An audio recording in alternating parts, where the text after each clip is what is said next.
6 ধরনের মানুষ আছেন যারা জীবনে যতই চেষ্টা করুন না কেন ব্যর্থ হন বারবার। শতবার চেষ্টা করলেও নিজেদের জীবনে বড় কিছু করতে পারেন না।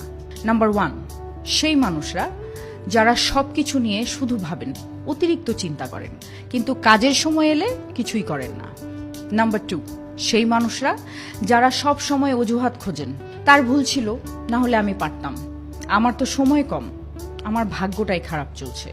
নাম্বার 3, তারা যারা সব সময় অভিযোগ করেন, আমার কাছে তো টাকা নেই, সব খারাপ জিনিস কেন আমার সাথেই ঘটে, আমি তো অনেক পরিশ্রম করি, তবু কিছু হচ্ছে না কেন।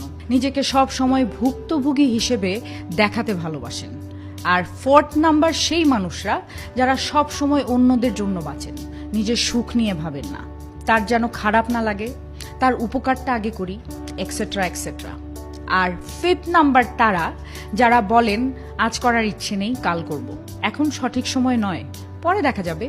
আর 6 নম্বরে সেই মহান মানুষরা যারা মনে করেন আমাকে কেউ কিচ্ছু শেখাতে পারবে না, আমি সব জানি। পকেটে হয়তো মাত্র 10 টাকা, তবু সবার আগে বড়াই করে বেড়ান, কাজ শেষ হবার আগেই ঢাকঢোল পিটিয়ে সবাইকে জানান দেন। তাই মনে রাখা খুব জরুরি, এই সমস্ত অভ্যেস আপনাকে ভুল পথে নিয়ে যায়। আর সত্যি বলতে এই প্রবণতাগুলো কোনো না কোনো মাত্রায় আমাদের সবার মধ্যেই আছে, কিন্তু সর্বশেষ কথা হলো ধীরে ধীরে নিজেকে বদলাতে হবে, পরিবর্তন আনতেই হবে, তাহলেই ব্যর্থ এই শব্দটা আপনার থেকে দূরে থাকবে।